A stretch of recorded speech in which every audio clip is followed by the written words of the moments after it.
Malayalam Photoshop ട്യൂട്ടോറിയലിൻ്റെ പുതിയ ഒരു അധ്യായത്തിലേക്ക് സ്വാഗതം. ഈ അധ്യായത്തിൽ നമ്മൾ പരിശോധിക്കുന്നത് ഒരു പ്രൊഫഷണൽ ക്വാളിറ്റിയിൽ ഒരു ഇമേജിനെ ഒരു ഡ്യുവോട്ടോൺ ആക്കി എടുക്കുന്നത് എങ്ങനെ എന്നുള്ളതാണ്. ഡ്യുവോട്ടോൺ സാധാരണയായി ഉപയോഗിക്കുന്നത് ഒരു ഹൈ പ്രൊഫൈൽ വാച്ച് അല്ലെങ്കിൽ ജ്വല്ലറി അല്ലെങ്കിൽ റൈറ്റിംഗ് ഇൻസ്ട്രുമെൻറ്റ് എന്നിവയുടെയൊക്കെ പരസ്യങ്ങളിൽ സാധാരണയായി ഡ്യുവോട്ടോൺസ് ഉപയോഗിക്കാറുണ്ട്. അത് ഞാനിവിടെ ചെയ്തിരിക്കുന്നത് സെപ്പിയ ടോണാണ് ഉപയോഗിച്ചിരിക്കുന്നത്. അല്ലെങ്കിൽ സാധാരണ ബ്ലൂ ബ്ലാക്ക് ടോൺ ഉപയോഗിക്കാറുണ്ട്, അല്ലെങ്കിൽ ബ്ലൂയിഷ് ഗ്രീൻ ഉപയോഗിക്കാറുണ്ട്. അങ്ങനെ പലതും അത് നമ്മളുടെ ഡിസൈനിൻ്റെ തീം അനുസരിച്ചിരിക്കും. ഇവിടെ ഒരു സെപ്പിയ ടോണാണ് ഞാൻ ഇവിടെ പരീക്ഷിക്കുന്നത്. ഇത് ഞാൻ മുൻപേ തന്നെ ക്രിയേറ്റ് ചെയ്ത ഒരു ഇമേജാണ്. ഇതിൻ്റെ ഒറിജിനൽ ഇമേജ് എടുത്ത് നമുക്കത് എങ്ങനെ ചെയ്യാം എന്നുള്ളതിനെക്കുറിച്ച് നമുക്കൊന്ന് നോക്കാം. ആദ്യമായി ഇതിന് ഒരു അഡ്ജസ്റ്റ്മെൻറ്റ് ലെയർ നമ്മൾ എടുക്കുകയാണ്. ഇവിടെ ലെയർ പാലറ്റിൽ നമ്മൾക്ക് അഡ്ജസ്റ്റ്മെൻറ്റ് ലെയർ എടുക്കാനുള്ള ഒരു ഐക്കൺ ഉണ്ട്. ഇവിടെ അഡ്ജസ്റ്റ്മെൻറ്റ് ലെയർ എടുക്കുന്നു, അതിൽ ചാനൽ മിക്സർ എടുക്കുന്നു. ഈ ഇമേജിനെ ഒരു ബ്ലാക്ക് ആൻഡ് വൈറ്റ് ഇമേജ് ആയിട്ട് കൺവേർട്ട് ചെയ്യുകയാണ്. എന്നാൽ ഇത് RGB തന്നെ ആയിരിക്കും. നമ്മൾ ഈ ഇമേജിനെ ബ്ലാക്ക് ആൻഡ് വൈറ്റ് ആയിട്ട് കൺവേർട്ട് ചെയ്യുന്നത് ഇവിടെ ചാനൽ മിക്സറിൽ ഒരു അഡ്ജസ്റ്റ്മെൻറ്റ് ലെയറിലാണ്. അതിനെ മോണോക്രോം ആക്കി മാറ്റുന്നു. അതിൻ്റെ റെഡ് ചാനലിൽ ഞാൻ +60 കൊടുക്കുന്നു, ഗ്രീൻ ചാനലിൽ -30 കൊടുക്കുന്നു, ബ്ലൂ ചാനലിൽ +75 കൊടുക്കുന്നു. ഇപ്പോൾ അതിൻ്റെ ടോട്ടൽ ഹിസ്റ്റോഗ്രാം വാല്യൂ +105 ആണ്. അതിൻ്റെ ഒരു കോൺസ്റ്റന്റ് എന്നുള്ള ഒരു ഓപ്ഷൻ ഉണ്ട്, അതിലൊരു +1 കൊടുക്കുന്നു. ഓക്കെ. അടുത്തതായി ഞാൻ എടുക്കുന്നത് കർവ്സ് ആണ്. ഒരു അഡ്ജസ്റ്റ്മെൻറ്റ് ലെയർ കൂടി എടുക്കുകയാണ്. കർവ്സ് എടുത്തിട്ട് അതിൽ ഇതിൻ്റെ കോൺട്രാസ്റ്റ് ആൻഡ് ബ്രൈറ്റ്നസ് ഒരല്പം വേരിയേഷൻ വരുത്തേണ്ടതുണ്ട്. അത് ചെയ്യുകയാണ്. ഇവിടെ നമുക്ക് അത് ചെയ്യാവുന്നതാണ്. Okay, that's fine. ഇനി നമ്മൾ ചെയ്യുന്നത് പുതിയ ഒരു ഫിൽ ലെയർ ക്രിയേറ്റ് ചെയ്യുകയാണ്. ഇവിടെ അതിനുള്ള ഐക്കണിൽ ക്ലിക്ക് ചെയ്യുമ്പോൾ ഒരു സോളിഡ് കളർ നമ്മൾ എടുക്കുന്നു. ഈ ലെയറിലാണ് നമ്മൾ സെപ്പിയ ടോൺ ക്രിയേറ്റ് ചെയ്യുന്നത്. അതിനായി അതിൻ്റെ HSB കളർ വാല്യൂവിൽ അതിൻ്റെ ഹ്യൂ കളർ വാല്യൂ ഒരു 30 കൊടുക്കുന്നു, സാച്ചുറേഷൻ കളർ വാല്യൂ 45 ആക്കുന്നു, ബ്രൈറ്റ്നസ് ഒരു 80 ആക്കുന്നു. ഇപ്പോൾ നമുക്ക് ഒരു സെപ്പിയ കളർ ടോണിൻ്റെ ഒരു ലെയർ കിട്ടിയിരിക്കുകയാണ്. ഓക്കെ. ഇനി അതിൻ്റെ ബ്ലെൻഡ് മോഡ് നമ്മൾ മൾട്ടിപ്ലൈ ആക്കുന്നു. ഇപ്പോൾ ആ ഇമേജ് ഏകദേശം ഒരു സെപ്പിയ ടോണിലേക്ക് വന്നിട്ടുണ്ട്. എന്നാൽ ഇത് അത്ര പെർഫെക്റ്റ് അല്ല.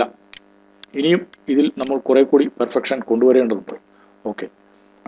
അതിനായി നമ്മൾ ചെയ്യുന്നത് അതിൻ്റെ ചാനലിൽ നമ്മൾ പോവുകയാണ്. അതിനു മുൻപായി നമ്മൾ ഓൾട്ട് അല്ലെങ്കിൽ ഓപ്ഷൻ ഇൻ മാക്കിൻടോഷ് ഉപയോഗിച്ച് ആ ഒറിജിനൽ ഇമേജ്, അതായത് കളർ ഇമേജിൻ്റെ ഈ ഐക്കൺ ക്ലിക്ക് ചെയ്താൽ ബാക്കി എല്ലാ ലെയറുകളും അടയുന്നതാണ്. ആ ഇമേജ് മാത്രം നമ്മൾ കാണുന്നു. ഇനി നമ്മൾ അതിൻ്റെ ചാനലിൽ പോകുന്നു. ചാനൽസ്, ഇവിടെ ഒരു കളർ ഫിൽ മാസ്ക് നമുക്ക് ഓട്ടോമാറ്റിക്കലി ക്രിയേറ്റ് ആയിട്ടുണ്ട്. അത് നമുക്ക് ആവശ്യമില്ലാത്തതാണ്. അതിനെ നമ്മൾ ഡിലീറ്റ് ചെയ്യുന്നു. ഓക്കെ.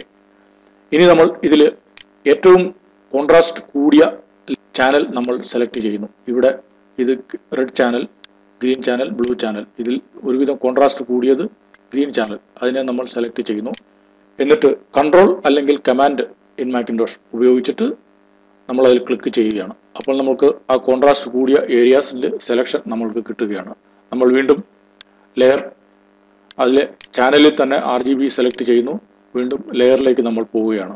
വീണ്ടും നമ്മൾ ഓൾട്ട് അല്ലെങ്കിൽ ഓപ്ഷൻ ഇൻ മാക്കിൻടോഷ് ഉപയോഗിച്ചിട്ട് ആ ഇമേജിൻ്റെ സിമ്പലിൽ ക്ലിക്ക് ചെയ്യുന്നു. അപ്പോൾ എല്ലാ ലെയറുകളും നമുക്ക് ഓപ്പൺ ആയിട്ട് കിട്ടുന്നതാണ്.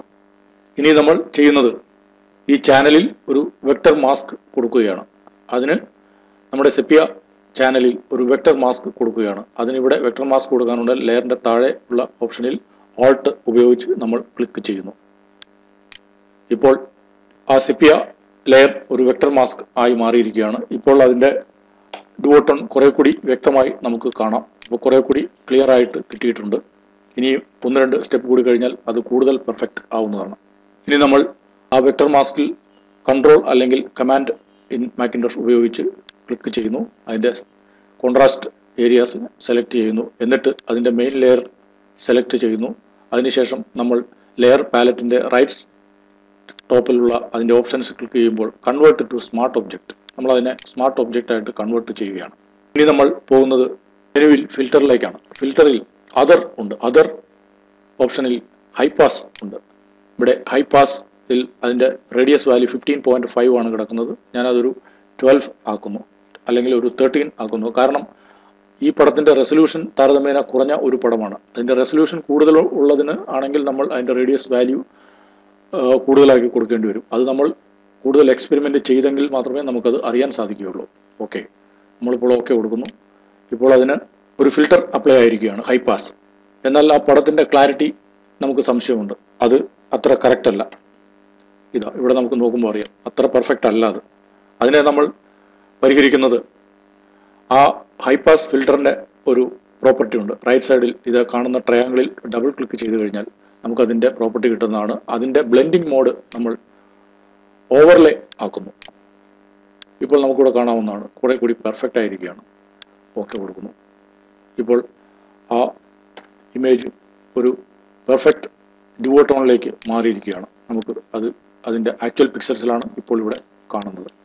അങ്ങനെയാണ് ഒരു ഇമേജിനെ ഒരു ഹൈ ക്വാളിറ്റി ഡ്യുവോട്ടോൺ ആക്കി കൺവേർട്ട് ചെയ്യുന്നത്. മലയാളം ഫോട്ടോഷോപ്പ് ട്യൂട്ടോറിയലിൻ്റെ കൂടുതൽ വീഡിയോകൾക്കായി ഈ ചാനൽ സബ്സ്ക്രൈബ് ചെയ്യുക, ഷെയർ ചെയ്യുക. Thank you for watching.